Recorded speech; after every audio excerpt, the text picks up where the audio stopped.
ಎಲ್ರಿಗೂ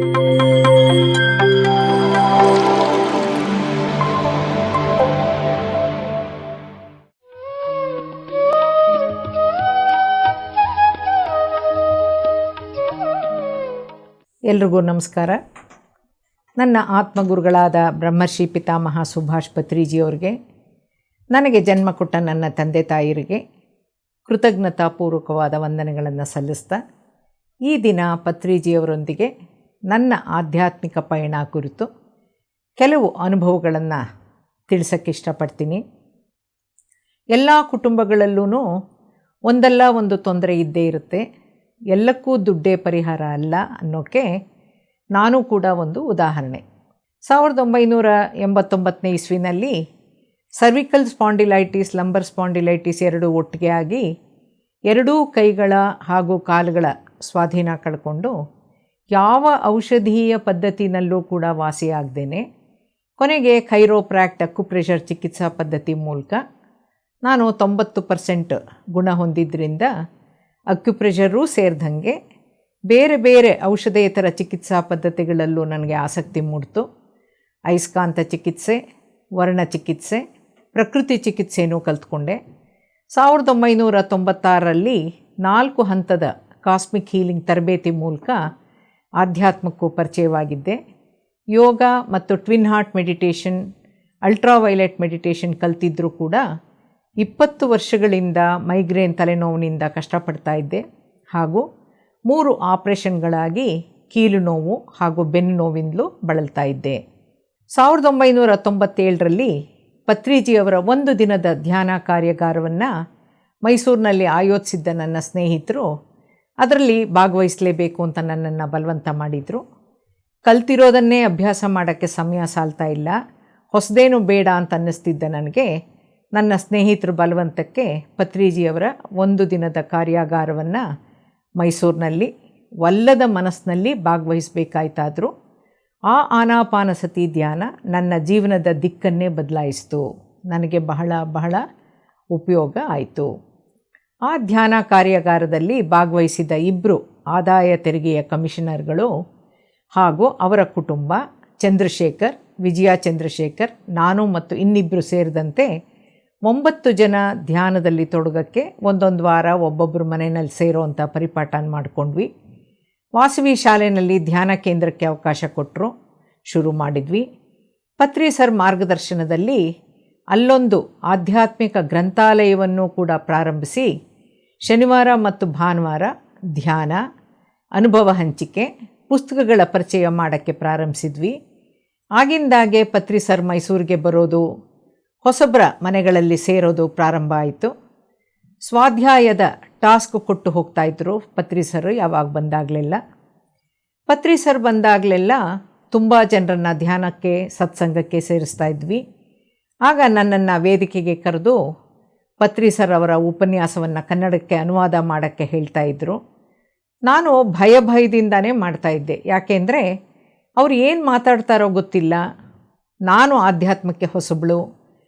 ಕೆಲವು ಸಲ ಆಂಗ್ಲ ಭಾಷೆನಲ್ಲಿ ಮಾತಾಡ್ತಾಯಿದ್ರು, ಕೆಲವೊಮ್ಮೆ ತೆಲುಗಿನಲ್ಲೂ ಮಾತಾಡ್ತಾಯಿದ್ರು.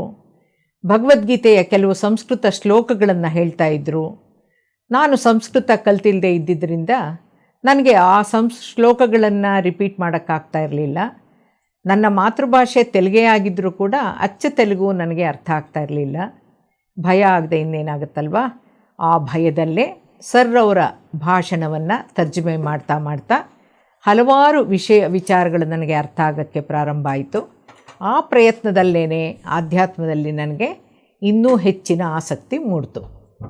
ಆಗ ನಾನು ಮೈಸೂರಿನ ಕೆನರಾ ಬ್ಯಾಂಕ್ನಲ್ಲಿ ಅಧಿಕಾರಿಯಾಗಿ ಕಾರ್ಯನಿರ್ವಹಿಸ್ತಾ ಇದ್ದೆ. ಹಾಗಾಗಿ ನಾನು ಮತ್ತು ನನ್ನ ಜೊತೆ ಕೆಲಸ ಮಾಡ್ತಾ ಇದ್ದಂಥ ವಿಜಯ ಚಂದ್ರಶೇಖರ್ ಸೇರಿ ಹಲವಾರು ಕೊಲೀಗ್ಸ್ನ ಧ್ಯಾನಕ್ಕೆ ಪರಿಚಯಿಸಿದ್ವಿ. ಅದರಲ್ಲಿ ಒಬ್ಬರು ಶ್ರೀಮತಿ ಗಿರಿಜಾರಾಜನ್. ಪಿರಮಿಡ್ ಸಂಸ್ಥೆಗಾಗಿ ಬಹಳ ಕೆಲಸ ಮಾಡಿದ್ದಾರೆ, ಬಹಳಷ್ಟು ಆಧ್ಯಾತ್ಮಿಕ ಸಾಧನೆಯನ್ನು ಮಾಡಿದ್ದಾರೆ, ನಿಮಗೆಲ್ಲ ಗೊತ್ತಿರುತ್ತೆ. ನಾವು ಪ್ರತಿ ಶನಿವಾರ ಮತ್ತು ಭಾನುವಾರ ಧ್ಯಾನಕ್ಕೆ ತೊಡಗಿದ ಮೇಲೆ ನಮ್ಮ 9 ಜನರ ಗುಂಪಿನಲ್ಲಿ ನಮ್ಮಿಬ್ಬರಿಗಾದಂಥ ಮೊಟ್ಟ ಮೊದಲ ಅನುಭವ ಏನು ಅಂತಂದರೆ, 20 ವರ್ಷದಿಂದ ಮೈಗ್ರೇನ್ ತಲೆನೋವಿನಿಂದ ಬಳಲ್ತಾ ಇದ್ನಲ್ಲ ನಾನು, ದಿನಕ್ಕೆ 3-4 ಮಾತ್ರೆಗಳನ್ನು ತಗೊಳ್ತಾ ಇದ್ದೆ. ನನಗೆ ಮಾತ್ರೆಗಳೂ ಕೂಡ ಧ್ಯಾನಕ್ಕೆ ಶುರು ಮಾಡಿದ್ಮೇಲೆ ಕಡಿಮೆ ಆಗ್ತಾ ಬಂದು 6 ತಿಂಗಳಿನಲ್ಲಿ ತಲೆನೋವು ಕ್ರಮೇಣವಾಗಿ ಕಡಿಮೆಯಾಗಿ ಸಂಪೂರ್ಣವಾಗಿ ವಾಸಿಯಾಗಿ ಅದರ ನೆನಪಿಲ್ದಂಗಾಗಿ 27 ವರ್ಷಗಳು ಕಳೆದಿದೆ. ಚಂದ್ರಶೇಖರ್ ಅವರ ಪತ್ನಿ ವಿಜಯ ನನ್ನ ಕೊಲೀಗು ಸಹಪಾಠಿಯವರು. ಅವರಿಗಿದ್ದ ಕ್ರಾನಿಕ್ ಆಸ್ತಮಾ ಇದೇ ಆನಾಪಾನಸತಿ ಧ್ಯಾನದಿಂದ 6 ತಿಂಗಳಿನಲ್ಲಿ ಸಂಪೂರ್ಣವಾಗಿ ವಾಸಿಯಾಯಿತು. ನಾವಿಬ್ಬರೂ ಈ ಧ್ಯಾನವನ್ನು ಎಲ್ರಿಗೂ ಹೇಳಿಕೊಡಲೇಬೇಕು. ತಲೆನೋವಿನಿಂದ ಸಾವಿರಾರು ಜನ ನರಳ್ತಾ ಇರ್ತಾರೆ. ವೀಸಿಂಗು, ಅಲರ್ಜಿಕ್ ಬ್ರಾಂಕೈಟಿಸ್ ಅಂತ ತುಂಬ ಜನರಿಗಿರುತ್ತೆ. ಅದರಲ್ಲೂ ಹೆಂಗಸರಿಗಂತೂ ಮನೆಯಲ್ಲಿ ಸಹಕಾರ ಇರದೇನೆ ಹಲವಾರು ರೀತಿಯ ಮಾನಸಿಕ ಹಾಗೂ ದೈಹಿಕ ಒತ್ತಡದಿಂದ ಅನಾರೋಗ್ಯದಿಂದ ಬಳಲ್ತಾ ಇರ್ತಾರೆ. ನನಗಾಗಲೇ 3 ಆಪ್ರೇಷನ್ ಆಗಿ ಹಲವು ರೀತಿಯ ಅನಾರೋಗ್ಯಗಳಿಂದ ಬಳಲ್ತಾ ಇದ್ದಿದ್ದರಿಂದ ನನ್ನ ಸಾವು ಹತ್ತಿರದಲ್ಲೇ ಬರಬಹುದು ಅಂತ ಆದಷ್ಟು ಬೇಗ ಕಡೆ ಪಕ್ಷ 1000 ಜನಕ್ಕಾದರೂ ಧ್ಯಾನ ಕಲಿಸ್ಬಿಡ್ಬೇಕು ಅಂತ ನಾನೇ ಟಾರ್ಗೆಟ್ ಇಟ್ಕೊಂಡು 1000ನೋ ಕ್ರಾಸ್ ಮಾಡಿದೆ, 10,000ನೋ ಕ್ರಾಸ್ ಮಾಡಿದೆ, ಸಾಯಲೇ ಇಲ್ಲ. ಕಾರಣ ನನ್ನ ಆರೋಗ್ಯ ಉತ್ತಮಗೊಳ್ತಾ ಹೋಗಿತ್ತು ಧ್ಯಾನದಿಂದ. ನನಗಿದ್ದ ಸಾವಿನ ಭಯನೂ ಕೂಡ ಹೊರಟೋಯ್ತು. ಮೈಸೂರಿನ ಹಲವಾರು ಜಾಗಗಳಲ್ಲಿ ಧ್ಯಾನ ತರಗತಿಗಳನ್ನು ಮಾಡ್ತಾ ಜಗನ್ಮೋಹನ ಪ್ಯಾಲೇಸ್ನಲ್ಲಿ ಧ್ಯಾನ ಮಹಾಯಜ್ಞ, ಪ್ರತಿ ಹುಣ್ಣಿಮೆಗೆ ಶ್ರೀರಂಗಪಟ್ಟಣದ ಹತ್ತಿರ ಇರುವಂಥ ಕಾವೇರಿ ನದಿ ತೀರವಾಗಿದ್ದಂಥ ಗೋಸಾಯಿ ಘಾಟ್ನಲ್ಲಿ 30-40 ಜನ ಸೇರಿ ಇಡೀ ರಾತ್ರಿ ಧ್ಯಾನ ಮಾಡ್ತಾಯಿದ್ವಿ. ನಮ್ಮ ಆಸಕ್ತಿ ಹಾಗೂ ಕಾರ್ಯಚಟುವಟಿಕೆಗಳನ್ನು ನೋಡಿದ ಪತ್ರಿ ಸರ್ ಮೈಸೂರಿಗೆ ತಿಂಗಳಿಗೊಮ್ಮೆಯಾದ್ರೂ ಬರೋಕ್ಕೆ ಪ್ರಾರಂಭಿಸಿದರು. ಪತ್ರಿ ಸರು ತುಂಬ ಸರಳ ವ್ಯಕ್ತಿ. ಮೈಸೂರಿಗೆ ಬಂದಾಗ ಹಲವಾರು ಸಲ ನಮ್ಮ ಮನೆಯಲ್ಲೇ ಉಳ್ಕೊಳ್ತಾ ಇದ್ದರು. ಮೊಟ್ಟ ಮೊದಲ ಸಲ ನಮ್ಮ ಮನೆಗೆ ಬಂದಾಗ ನಮ್ಮ ಮನೆಯ ಸದಸ್ಯರನ್ನು ಅವ್ರಿಗೆ ಪರಿಚಯಿಸುವಾಗ ನನ್ನ ಚಿಕ್ಕ ಮಗಳನ್ನು ಪರಿಚಯಿಸ್ತಾ ಅವ್ರಿಗೆ ಹೇಳಿದೆ, ಇವಳಿಗೆ ತುಂಬ ಶೀತ, ಕಫ, ನುಂಗಕ್ಕಾಗಲ್ಲ, ಟ್ರಿಪಲ್ ಆ್ಯಂಟಿಜನ್ ಅಲರ್ಜಿ ಆಗಿ ಎಲ್ಲ ಮೈಲ್ ಸ್ಟೋನ್ಸು ನಿಧಾನವಾಗಿ, ಮಾತು ಕೂಡ ನಿಧಾನವಾಗಿ ಸ್ಪಷ್ಟವಾಗಿಲ್ಲ, ಕಲಿಕೆ ಕೂಡ ಕಷ್ಟ ಆಗಿದೆ. ಅದು ಒಂದೇ ನನಗೆ ಸಮಸ್ಯೆ ಆಗಿರೋದು.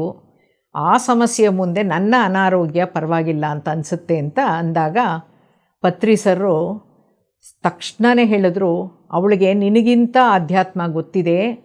ನೀನು ಹೇಗೆ ನಿನ್ನ ತಾಯಿಯನ್ನು ಆರಿಸ್ಕೊಂಡು ಬಂದು ಕಷ್ಟಗಳನ್ನ ಎದುರಿಸೋದು, ಆತ್ಮಸ್ಥೈರ್ಯ ಧೈರ್ಯ ಕಲ್ತ್ಕೊಂಡ್ಯೋ, ವಿದ್ಯಾವಂತೆ ಆದ್ಯೋ, ಹಾಗೆಯೇ ಅವಳ ಹಿಂದಿನ ಸಾಕಷ್ಟು ಕುಕರ್ಮಗಳನ್ನು ತಿಳ್ಕೊಂಡು ಕರ್ಮಗಳನ್ನು ಸವಸಕ್ಕೋಸ್ಕರ ಅವಳು ನಿನ್ನನ್ನು ಆರಿಸ್ಕೊಂಡು ಬಂದಿದ್ದಾಳೆ. ಇದೇ ಜನ್ಮ ಕೊನೆ ಜನ್ಮ ಮಾಡ್ಕೋಬೇಕು ಅನ್ನೋ ಗುರಿ ಇಟ್ಕೊಂಡು ಎಲ್ಲ ಕಷ್ಟಗಳನ್ನು ಇದೇ ಜನ್ಮದಲ್ಲಿ ಅನುಭವಿಸೋಕ್ಕೆ ತಯಾರಾಗಿ ಬಂದಿದ್ದಾಳೆ. ನೀನು ಅವಳಿಗೆ ಸಹಕರಿಸೋದಷ್ಟೇ ನಿನ್ನ ಕೆಲಸ. ಎಲ್ಲಕ್ಕಿಂತ ನಿನ್ನನ್ನು ಹೆಚ್ಚಿನ ಆಧ್ಯಾತ್ಮಕ್ಕೆ ಪರಿಚಯಿಸೋಕ್ಕೋಸ್ಕರ ನಿನ್ನ ಹೊಟ್ಟೆಲಿ ಹುಟ್ಟಿದಾಳೆ ಅಂತ ಹೇಳ್ತಾ ಆತ್ಮ ಹೇಗೆ ಭೂಮಿನಲ್ಲಿ ಮಾನವನಾಗಿ ಜನ್ಮ ಪಡೆಯೋ ಬಗ್ಗೆ ಒಂದು ಪರಿಕಲ್ಪನೆಯನ್ನು ವಿವರಿಸಿದ್ರು. ಏನಂತ, ಒಂದು ಆತ್ಮ ಭೂಮಿನಲ್ಲಿ ಜನ್ಮ ತಗೊಳ್ಳೋಕ್ಕೆ ಸಮಯ ಒದಗಿ ಬಂದಾಗ ಆತ್ಮನ ಪೂರ್ಣಾತ್ಮ ಚಿತ್ರಗುಪ್ತನ ಆ ಆತ್ಮದ ಸತ್ಕರ್ಮ ಮತ್ತು ಕುಕರ್ಮಗಳ ಪಟ್ಟಿಯನ್ನು ತೋರಿಸಿ ಆ ಪಟ್ಟಿಯಲ್ಲಿರುವಂಥ ಯಾವ್ಯಾವ ಕರ್ಮಗಳನ್ನು ಆಯ್ಕೆ ಮಾಡಿದ್ರೆ ಯಾವ ತಾಯಿಯ ಹೊಟ್ಟೆನಲ್ಲಿ ಹುಟ್ಟಬೇಕು ಅಂತಲೂ ಹೇಳ್ತಾ 4 ಗರ್ಭಿಣಿ ಸ್ತ್ರೀಯರನ್ನು ಆಯ್ಕೆ ಮಾಡಿ ತೋರಿಸಿ ಕರ್ಮಗಳನ್ನು ಹಾಗೂ ತಾಯಿಯನ್ನು ಆಯ್ಕೆ ಮಾಡ್ಕೊಳ್ಳೋಕ್ಕೆ ಸ್ವತಂತ್ರನೂ ಕೊಡಲಾಗುತ್ತೆ ಅಂತ ತಿಳಿಸಿದ್ರು. ಆದರೆ ದೇಹವನ್ನು ಪಡ್ಕೊಂಡು ಬಂದಮೇಲೆ ಭೂಸ್ಪರ್ಶದ ನಂತರ ಆ ಆತ್ಮಕ್ಕೆ ಇವು ಯಾವೂ ಕೂಡ ನೆನಪಿಲ್ದೇನೆ ನನ್ನನ್ನು ಯಾಕೆ ಹುಟ್ಟಿಸಿದ್ರಿ, ನಾನೇ ನಿಮ್ಮ ಮನೇಲಿ ಹುಟ್ಟೋಕ್ಕೋಸ್ಕರ ಕೇಳ್ಕೊಂಬಂದಿದ್ನ, ನಿಮ್ಮಿಂದ ನಾನು ಹಾಳಾದೆ, ನಿಮ್ಮಿಂದ ನನ್ನ ಜೀವನ ಹಾಳಾಯಿತು, ನೀವಂಥವ್ರು ಇಂಥವ್ರು ಅಂತ ತಾಯಿ ತಂದೆನ ಬೈತಾ ನಿಂದಿಸ್ತಾ ತಿರಸ್ಕರಿಸ್ತಾ ಈ ಜನ್ಮದಲ್ಲಿ ಅವರ ಪಾಪಗಳನ್ನು ಕಳ್ಕೊಳ್ಳೋ ಬದಲು ಇನ್ನೂ ಹೆಚ್ಚಿನ ಕರ್ಮಗಳನ್ನು ಕಟ್ಕೊಂಡ್ರೆ ತಾಯಿಯ ಸಹಕಾರದಿಂದ ಅವರ ಗುರಿಯನ್ನು ಸಾಧಿಸೋ ಬದಲಿಗೆ ಮರುಜನ್ಮ ಪಡೆದು ಇನ್ನೂ 20 ಪಟ್ಟು ಹೆಚ್ಚು ಕಷ್ಟಗಳನ್ನು ಅನುಭವಿಸೋಕ್ಕೆ ಅವರೇ ಕಾರಣರಾಗ್ತಾರೆ, ಮತ್ತೆ ಮತ್ತೆ ಹುಟ್ಟುತ್ತಾನೇ ಇರ್ತಾರೆ ಅಂತ ಹೇಳಿದ್ರು. ಅದೇ ಧ್ಯಾನ ಮಾಡಿ ಹುಟ್ಟಿನ ಉದ್ದೇಶವನ್ನು ತಿಳ್ಕೊಂಡು ಅದರಂತೆ ಕರ್ಮಗಳನ್ನು ಸವಿಸಬೇಕು ಅನ್ನೋ ಪರಿಜ್ಞಾನ ಆ ಆತ್ಮಕ್ಕೆ ಇರೋದಿಲ್ಲ. We create hour reality. ಆತ್ಮನ ಸ್ಥಿತಿಗತಿಗಳಿಗೆ ಕಷ್ಟ ಕಾರ್ಪಣ್ಯಗಳಿಗೆ ಅವರವರೇ ಹೊಣೆ. ಅವರ ಕುಟುಂಬದ ಸದಸ್ಯರನ್ನು ಆಯ್ಕೆ ಮಾಡಿಕೊಂಡಿರೋರು ಅವರೇ. ಅವರ ಸ್ಥಿತಿಗತಿಗಳಿಗೆ ಕಾರಣನೂ ಕೂಡ ಅವರೇ ಹೊರತು ಇನ್ಯಾರೂ ಕಾರಣರಲ್ಲ. ಅವರ ಕುಟುಂಬದವರು ನೆರೆಹೊರೆಯವರೆಲ್ಲರೂ ಕೂಡ ಆ ಆತ್ಮದ ಕರ್ಮವನ್ನು ಸವಸಕ್ಕೆ ಸಹಾಯ ಮಾಡ್ತಾ ಇರ್ತಾರೆ. ಇದನ್ನೇ ಕಾಸ್ಮಿಕ್ ಕ್ಯಾಲ್ಕುಲೇಷನ್ ಅನ್ನೋದು. ಅದನ್ನು ಅರ್ಥ ಮಾಡ್ಕೊಳ್ಳದೇನೆ ದ್ವೇಷ ಸಾಧಿಸ್ತಾ ಇರ್ತಾರೆ, ಅವರೇ ಕೇಳ್ಕೊಂಡು ಬಂದು ಆಯ್ಕೆ ಮಾಡಿ ತಂದ ಕರ್ಮಗಳನ್ನು ಅನುಭವಿಸೋಕ್ಕಾಗದೇನೆ ಆತ್ಮಹತ್ಯೆ ಏನಾದರೂ ಮಾಡಿಕೊಂಡ್ರೆ ಮತ್ತೆ ದೇಹ ಸಿಗೋದು ಕಷ್ಟ. ಹೆದರಿ ಓಡಿ ಹೋದರೆ, ಬೇರೊಬ್ಬರನ್ನ ದೂಷಿಸಿದ್ರೆ, ಗುರಾಣಿ ಹಿಡ್ಕೊಂಡಿದ್ರೆ ಅಥವಾ ತಪ್ಪಿಸ್ಕೊಂಡ್ರೆ, ತರ್ಕಕ್ಕಿಳಿದ್ರೆ, ತಾಯಿ ತಂದೆಯೇ ಶತ್ರುಗಳು ಅನ್ನೋ ಹಾಗೆ ನೋಡಿದರೆ ಅಥವಾ ಅಹಂಕಾರದಿಂದ ನಡ್ಕೊಂಡ್ರೆ, ದೂಷಿಸಿದರೆ ಒಂದು ಕಡೆ ಕರ್ಮನೂ ಕಳೆಯಲ್ಲ, ಮತ್ತೊಂದು ಕಡೆ ಅವರ ನಡೆನುಡಿಯಿಂದ ಆ ತಾಯಿ ತಂದೆ ಅನುಭವಿಸೋ ನೋವು ಮುಂದೆ ಬೇರೆ ರೀತಿಯಲ್ಲಿ ಪಿತೃಶಾಪವಾಗಿ ಪರಿಣಮಿಸುತ್ತೆ. ಅವರ ಮುಂದಿನ ಜನ್ಮದಲ್ಲಿ 20 ಪಟ್ಟು ಹೆಚ್ಚು ಕಷ್ಟನೂ ಕೂಡ ಅನುಭವಿಸಬೇಕಾಗತ್ತೆಯೇ ಹೊರತು ಅಂಥ ತಾಯಿ ಕೂಡ ಮುಂದೆ ಸಿಗೋಲ್ಲ, ಅಂಥ ಸಹಕಾರನೂ ಕೂಡ ಮುಂದೆ ಸಿಗಲ್ಲ ಅಂತ ಹೇಳಿದ್ರು. ಧಮ್ಮಪದ ಹಾಗೂ ಬುದ್ಧನ ಕಥೆಗಳನ್ನು ಓದು, ಆಗ ನಿನಗೆ ಅರ್ಥ ಆಗುತ್ತೆ ಅಂತ ಅಂದಿದ್ರು. ಅದರಲ್ಲಿ ಅಜ್ಜಿ ಕತೆ ಒಂದು ನನಗೆ ನನ್ನ ಅಜ್ಞಾನವನ್ನು ನೀಗಿಸ್ತು. ಮೈಸೂರು ಪಿರಮಿಡ್ ಆಧ್ಯಾತ್ಮಿಕ ಸಂಸ್ಥೆಯನ್ನು ಹುಟ್ಟುಹಾಕಿ ಬೆಳೆಸ್ತಾ ಇದ್ದಂಥ ಪ್ರಾರಂಭಿಕ ಸಮಯದಲ್ಲಿ ಪತ್ರಿ ಸರ್ ನನಗೆ ಒಂದು ದಿವಸ ಹೇಳಿದ್ರು, 80,000 ಪ್ಯಾಂಫ್ಲೆಟ್ಸ್ನ ಮಾಡಿಸ್ಬಿಟ್ಟು ಹಂಚಕ್ಕೆ ಹೇಳಿದ್ರು. ಆ ಜವಾಬ್ದಾರಿಯನ್ನು ನನಗೆ ವಹಿಸಿಬಿಟ್ರು. ಆ ಕ್ಷಣದಲ್ಲೇ ನಾನು ಗಾಬರಿಯಾಗಿ ಬೆವೆತು ಹೋಗ್ಬಿಟ್ಟೆ. ಯಾಕೆಂದರೆ ಆಗ ನಾನು ಸಾಂಸಾರಿಕವಾಗಿ, ಆರ್ಥಿಕವಾಗಿ ಹಾಗೂ ಅನಾರೋಗ್ಯಗಳಿಂದ ಬಳಲ್ತಾ ಇದ್ದ ಸಮಯ ಅದು. ಅಷ್ಟು ಹಣ ಎಲ್ಲಿಂದಪ್ಪ ತರೋದು ಅಂತ ಭಯ ಆಗಿ, ಆ ಭಯ ನನ್ನ ಮುಖದಲ್ಲಿ ವ್ಯಕ್ತ ಆಗಿಬಿಟ್ಟಿತ್ತು. ಆಗ ಪತ್ರಿ ಸರ್ ನನ್ನ ಮುಖ ನೋಡಿಬಿಟ್ಟು ಒಂದು ಪರಿಕಲ್ಪನೆಯನ್ನು ವಿವರಿಸಿದ್ರು. ನೀನು ನಿನಗೆ ಅಂತ ಏನನ್ನಾದರೂ ಬಯಸಿದ್ರೆ, ಅಪೇಕ್ಷಿಸಿದರೆ ನಿನ್ನ ಲೆಕ್ಕವನ್ನು, ನಿನ್ನ ಆಕಾಶಿಕ ರೆಕಾರ್ಡ್ಸ್ನ ಪರಿಶೀಲಿಸ್ತಾರೆ. ಅದೇ ನೀನು ಸಮಾಜಮುಖಿಯಾಗಿ ಸತ್ಕಾರ್ಯಗಳನ್ನು, ಸತ್ಕರ್ಮಗಳನ್ನು ಮಾಡೋಕ್ಕೋಸ್ಕರ ಕರುಣೆ ಮಮತೆಯಿಂದ ಸಹೃದಯಿಯಾಗಿ ಸೇವಾ ಮನೋಭಾವದಿಂದ ಸಹಾಯ ಮಾಡೋಕ್ಕೋಸ್ಕರ ಏನನ್ನಾದರೂ ಕೋರಿದ್ರೆ ನಿನ್ನನ್ನು ಮಾಧ್ಯಮವಾಗಿಸ್ಕೊಂಡು ನಿನ್ನ ಅಪೇಕ್ಷೆ ಈಡೇರುತ್ತೆ. ಅರ್ಥ ಆಯ್ತಾ ಅಂತ ಕೇಳಿದ್ರು. ಮೊದಲಿಗೆ ಆಯಿತು ಮಾಡ್ತೀನಿ ಅಂತ ಮನಸ್ಸು ಮಾಡು, ಮಿಕ್ಕಿದ್ದೆಲ್ಲ ಪ್ರಕೃತಿ ನೋಡ್ಕೊಳ್ಳುತ್ತೆ ಅಂತ ಹೇಳಿ ಆಂಗ್ಲ ಭಾಷೆಯಲ್ಲಿದ್ದಂಥ ಪ್ಯಾಂಫ್ಲೆಟನ್ನು ನನಗೆ ಕೊಟ್ಟು ಕನ್ನಡಕ್ಕೆ ತರ್ಜುಮೆ ಮಾಡೋಕ್ಕೆ ಸೂಚಿಸಿದ್ರು. ಹಿಂದೆಂದೂ ನಾನು ತರ್ಜುಮೆ ಮಾಡಿರಲಿಲ್ಲ. ಮೊಟ್ಟ ಮೊದಲ ತರ್ಜುಮೆ ಅಲ್ಲಿಂದ ಪ್ರಾರಂಭವಾಯಿತು. ಸರ್ ನುಡಿದಂತೆಯೇ ಬ್ಯಾಂಕ್ನಿಂದ ಅರಿಯರ್ಸ್ ಬಂತು, ಹಣದ ವ್ಯವಸ್ಥೆನೂ ಆಯಿತು. ಶ್ರೀಯುತ ಚಂದ್ರಶೇಖರ್ ಮತ್ತು ನಾನು ಸೇರಿ 80,000 ಪ್ಯಾಂಫ್ಲೆಟ್ ಮಾಡಿಸಿ ಹಲವಾರು ಧ್ಯಾನ ಕಾರ್ಯಕ್ರಮಗಳನ್ನು ಮಾಡ್ತಾ ಸಾವಿರಾರು ಜನರಿಗೆ ಬಸ್ ಸ್ಟಾಪು, ಪಾರ್ಕ್ಗಳಲ್ಲೂ ಕೂಡ ಬೆಳಗ್ಗೆ ಸಂಜೆ ಪ್ಯಾಂಫ್ಲೆಟ್ಸ್ಗಳನ್ನು ಹಂಚ್ತಾ ಬಹಳ ಉತ್ಸಾಹದಿಂದ ಮೈಸೂರಿನಲ್ಲಿ ಧ್ಯಾನ ಆಂದೋಲನವನ್ನೇ ನಾವು ಮಾಡಿದ್ವಿ. ಪತ್ರಿ ಸರ್ ನಮ್ಮನ್ನು ಹಲವಾರು ಪರೀಕ್ಷೆಗಳಿಗೆ ಒಳಪಡಿಸ್ತಾ ಇದ್ದರು. ಆ ಸಮಯದಲ್ಲಿ ಹಲವಾರು ಪರಿಕಲ್ಪನೆಗಳನ್ನು ಸಮಯ ಸಂದರ್ಭಾನುಸಾರ ನಮಗೆ ವಿವರಿಸ್ತಾ ಇದ್ದರು. ಒಂದು ಹುಣ್ಣಿಮೆಯ ಸಮಯದಲ್ಲಿ ಪತ್ರಿ ಸರ್ ಒಂದು ದಿವಸ ಮುಂಚೆನೇ ಬಂದು ನಮ್ಮ ಮನೆಯಲ್ಲೇ ಉಳ್ಕೊಂಡ್ರು. ಹುಣ್ಣಿಮೆ ಧ್ಯಾನಕ್ಕೆ ಬೆಂಗಳೂರಿಂದ, ಬಳ್ಳಾರಿಯಿಂದ, ಇನ್ನೂ ಎಲ್ಲೆಲ್ಲಿಂದನೋ ಬರ್ತಾ ಇದ್ದಾರೆ ಈ ಸಲ ಅಂತ ಹೇಳಿದ್ರಷ್ಟೇ ಹೊರತು ಎಲ್ಲರೂ ಊಟಕ್ಕೆ ಬರ್ತಾರೆ ಅಂತ ಹೇಳಲಿಲ್ಲ. ಹುಣ್ಣಿಮೆ ದಿನ ಮಧ್ಯಾಹ್ನದ ಊಟದ ಸಮಯ ಪತ್ರಿ ಸರ್ ನೋಡೋಕ್ಕೆ ಸುಮಾರು 25 ಜನ ಬಂದರು. ಅವ್ರಿಗೂ ಊಟ ಆಯಿತು. ನಮಗೂ ಹೊಸ್ತು, ಮಾಹಿತಿ ಬೇರೆ ಇಲ್ಲ. ನನ್ನನ್ನು ಕರೆದು ಈಗೊಂದು ಟೆಂಪೋ ಬಂದಿದೆ ಅಂತ, ಇನ್ನೇನು ಜನ ಬರ್ತಾರೆ ಅಂತ ಹೇಳಿದ್ರು. ಅವ್ರಿಗೂ ಊಟಕ್ಕೆ ಬಡಿಸು, ಇದೇ ತಾನೇ ಅಂತಂದರು. ಮತ್ತೆ ಒಂದು ಟೆಂಪೋ 4-6 ಕಾರು ಜನ ಮೈಸೂರು ಧ್ಯಾನಿಗಳು ಬರೋಕ್ಕೆ ಶುರುವಾದರು. ಆ ದಿನ ನಾನು ಮತ್ತು ನನ್ನ ತಾಯಿ ಒಟ್ಟು 90 ಜನರಿಗೆ ಅಡುಗೆ ಮಾಡಿ ಬಡಿಸಿದ್ದಾಯಿತು. ಮಧ್ಯಾಹ್ನ 4 ಗಂಟೆ ಹೊತ್ತಿಗೆ ನನ್ನನ್ನು ಕರೆದುಬಿಟ್ಟು, ಹೇಗಿತ್ತು ಅನ್ಸಂತರ್ಪಣೆ, ನೀನು ಊಟ ಮಾಡದಿದ್ರೂ ಪರವಾಗಿಲ್ಲ, ಬಂದವ್ರಿಗೆಲ್ಲ ಊಟ ಹಾಕಿದೆಯಲ್ಲ, ನೀನು ನನ್ನ ಪರೀಕ್ಷೆನಲ್ಲಿ ಪಾಸಾಗಿದೆಯಾ ಅಂತ ಹೇಳಿ ಕೂತ್ಕೊ ಅಂದ್ಬಿಟ್ಟು ಒಂದು ಕಾನ್ಸೆಪ್ಟ್ ಹೇಳ್ತೀನಿ ಅಂತ ಹೇಳಿದ್ರು. ಇಲ್ಲಿಗೆ ಬಂದಿರೋರೆಲ್ಲರೂ ದೇವರುಗಳೇ, ಅವ್ರುಗಳನ್ನು ತೃಪ್ತಿಪಡಿಸ್ಬೇಕು. ನೀನು ಅವರ ಹಸುವನ್ನು ನೀಗಿಸ್ಬೇಕು. ಪ್ರೀತಿಯಿಂದ ಅನ್ನ ಸಾರೇ ಬಡಿಸಿದ್ರೂ ಕೂಡ ಸಂತೋಷವಾಗಿ ಬಡಿಸ್ಬೇಕು.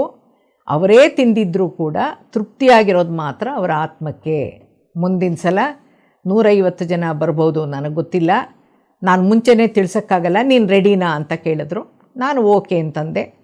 150 ಜನರ ಅಡುಗೆಗೆ ತಯಾರಾಗೋಕ್ಕೋಸ್ಕರ 12 ಲೀಟ್ರ್ ಕುಕ್ಕರು, ದೊಡ್ಡ ಪಾತ್ರೆಗಳನ್ನು, 30 ಊಟದ ತಟ್ಟೆಗಳನ್ನು ಕೊಂಡ್ಕೊಂಡು ಬಂದು ಸಿದ್ಧರಾದ್ವಿ.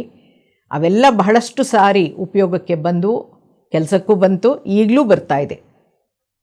ಒಮ್ಮೆ ಮೈಸೂರಿಗೆ ಪತ್ರಿ ಸರ್ ಬಂದಿದ್ದಾಗ ಅಲ್ಲಿಗೆ ಬಂದಿದ್ದ ಹೊಸ ಧ್ಯಾನಿಯೊಬ್ಬರ ಮನೆ ಕಡೆ ಕೈ ಮಾಡಿ, ನಾಳೆ ನಾನು ನಿಮ್ಮ ಮನೆಗೆ ತಿಂಡಿಗೆ ಬರ್ತಾಯಿದ್ದೀನಿ, ನಾನು ನೋಡೋಕ್ಕೆ ಇನ್ನೂ ಕೆಲವರು ಬರಬಹುದು ಅಂತ ನಮ್ಮೆಲ್ರಿಗೂ ತಿಂಡಿಗೆ ಬರೋಕ್ಕೆ ಅವ್ರ ಮನೆಗೆ ಹೇಳಿದ್ರು. ನಾವೆಲ್ಲ ಹೋದ್ವಿ ಮಾರನೇ ದಿನ ಬೆಳಗ್ಗೆ. ಸುಮಾರು 30 ಜನ ಆಗಿದ್ವಿ. ಅವರು ಹಿಂದಿನ ದಿನಾನೇ ಅಷ್ಟು ಜನಕ್ಕೆ ತಿಂಡಿ ಎಂದೂ ಅವ್ರಿಗೆ ಮಾಡಿ ಅಭ್ಯಾಸ ಇಲ್ಲದೆ ಇದ್ದರಿಂದ ಅವ್ರು ಹಿಂದಿನ ದಿವಸನೇ ಇಡ್ಲಿ ಮಾಡಿ ತಲೆಗಾತ್ರ ಚಟ್ನಿನೂ ಮಾಡಿ ಫ್ರಿಜ್ನಲ್ಲಿಟ್ಟು ಸಿದ್ಧವಾಗಿದ್ದರು. ನಾವು ಬೆಳಗ್ಗೆ ಬಂದವರೆಲ್ರಿಗೂ ಕುಕ್ಕರ್ನಲ್ಲಿ ಬಿಸಿ ಮಾಡಿ ಇಡ್ಲಿ ಕೊಡ್ತಾಯಿದ್ರು. ಪತ್ರಿ ಸರು ನನಗೆ ತಿಂಡಿ ಬೇಡ, ನಾನೇನಿದ್ರು ಫ್ರೆಶ್ ಆಗಿರೋದು ಮಾತ್ರನೇ ತಿನ್ನೋದು ಅಂತಂದ್ಬಿಟ್ರು. ಎಲ್ಲರ ತಿಂಡಿ ಆದಮೇಲೆ ಎಲ್ಲರನ್ನೂ ಕರೆದು ಆಹಾರದ ಬಗ್ಗೆ, ತಾಜಾ ಹಳೆಯ ತಂಗಳು, ಆಹಾರ ಬಣ್ಣ ಹಣ್ಣು ಹಂಪಲು ಹಾಗೂ ವೆಜಿಟೇರಿಯನ್ ಆಹಾರ ಹೇಗಿರಬೇಕು, ಎಷ್ಟು ತಿನ್ನಬೇಕು ಅನ್ನೋ ಬಗ್ಗೆ ಒಂದು ಕಾನ್ಸೆಪ್ಟ್ ಹೇಳ್ತಾ ಆ ಮಹಿಳೆಯನ್ನು ಕರೆದು ಹೇಳಿದ್ರು, ಇಲ್ಲಿ ಬಂದಿರೋ ನನ್ನ ಸ್ನೇಹಿತರಿಗೆಲ್ಲ ದೇವ್ರುಗಳಿಗೆಲ್ಲ ನೀನು ಈ ದಿವಸ ತಂಗಳು ತಿನ್ನಿಸಿದೀಯಾ ಅಲ್ವಾ, ನೀನು ಹೇಳ್ದಿದ್ರೂ ನನಗೆಲ್ಲ ಗೊತ್ತಾಗುತ್ತೆ. ನೀನು ಕೊಟ್ಟ ಆಹಾರ ಆ ಮನೆಯಿಂದ ಆಚೆ ಇರುವಂಥ ಪ್ರಾಣಿಗಳು ಮಾತ್ರ ಸಂತೋಷವಾಗಿ ತಿನ್ನಬಹುದು, ಮಾನವರು ಮಾಧವರು ತಿನ್ನೋ ಅಂಥದ್ದಲ್ಲ. ಪ್ಲೀಸ್ ಬೆಗ್ ಎಕ್ಸ್ಕ್ಯೂಸ್, ಕ್ಷಮೆ ಕೇಳ್ಕೊ ಎಲ್ಲರ ಹತ್ರ ಅಂತ ಹೇಳಿದ್ರು. ಪತ್ರಿ ಸರ್ ಬಂದಾಗಲೆಲ್ಲ ತುಂಬ ಧ್ಯಾನಾಸಕ್ತರನ್ನು ಸೇರಿಸ್ತಾ ಇದ್ವಿ. ಒಮ್ಮೆ ಒಬ್ಬರು ಚಾರ್ಟೆಡ್ ಅಕೌಂಟೆಂಟ್ ಮನೆಯಲ್ಲಿ ಸತ್ಸಂಗ ಆಯೋಜಿಸಲಾಗಿತ್ತು. ಅಲ್ಲೇ ಎಲ್ರಿಗೂ ಊಟದ ವ್ಯವಸ್ಥೆ ಕೂಡ ಆಗಿತ್ತು. ಲೋಕಾರೂಢಿಯಾಗಿ ಬಹಳ ಸಲಿಗೆಯಿಂದ ಮಾತಾಡ್ತಾ ಇರುವಾಗ ಅವರುಗಳು ಮತ್ತು ಅವರ ಸ್ನೇಹಿತರು ಹಗುರವಾಗಿ ಛೇಡಿಸ್ದಂಗೆ ಪತ್ರಿ ಸರ್ ಅವರನ್ನು ಏನೋ ಪ್ರಶ್ನೆ ಕೇಳಿದ್ರು, ಟೀಕಿಸಿದ್ರು. ಆ ಕೂಡಲೇ ಪತ್ರಿ ಸರ್ ಆಯೋಜಕರನ್ನು ಹಿಗ್ಗಾಮುಗ್ಗಾ ಬೈದುಬಿಟ್ರು. ಸುಮಾರು 1 ವರ್ಷದಲ್ಲಿ ಪತ್ರಿ ಸರ್ ಅವರ ಕೋಪವನ್ನು ನಾನು ಮೊದಲನೇ ಸರಿ ನೋಡಿದ ಮೇಲೆ ಅವ್ರ ಜೊತೆ ಮಾತಾಡೋಕ್ಕೂ ಕೂಡ ನನಗೆ ಹೆದರಿಕೆ ಆಗ್ತಾಯಿತ್ತು. ಆಗೊಂದು ಪರಿಕಲ್ಪನೆಯನ್ನು ಕೊಟ್ಟರು. ಮಾತು ತೂಕವಾಗಿರಬೇಕು, ಆಲೋಚನೆ ಪರಿಶುದ್ಧವಾಗಿರಬೇಕು, ನಾವೇನೇ ಮನಸ್ಸಿನಲ್ಲಿ ಅಂದುಕೊಂಡರೂ ಕೂಡ, ನಾವೇನೇ ಮಾತನಾಡಿದ್ರೂ ಕೂಡ ಅದು ಅರ್ಥಗರ್ಭಿತವಾಗಿರಬೇಕು. ನಮ್ಮ ಪ್ರತಿಯೊಂದೊಂದು ಆಲೋಚನೆಯೂ ಮಾತುಗಳೂ ಕೂಡ ಒಂದೊಂದು ಸಂಕಲ್ಪವಾಗಿದ್ದು ಪ್ರಕೃತಿಯಲ್ಲೊಂದು ಕಡೆ ಸೂಕ್ಷ್ಮದಲ್ಲಿ ರೆಕಾರ್ಡ್ ಆಗುತ್ತೆ. ಸೂಕ್ತ ಸಮಯದಲ್ಲಿ ವಾಸ್ತವವಾಗಿ ಖಂಡಿತವಾಗಿ ಅದು ಮೂಡಿ ಬಂದೇ ಬರುತ್ತೆ.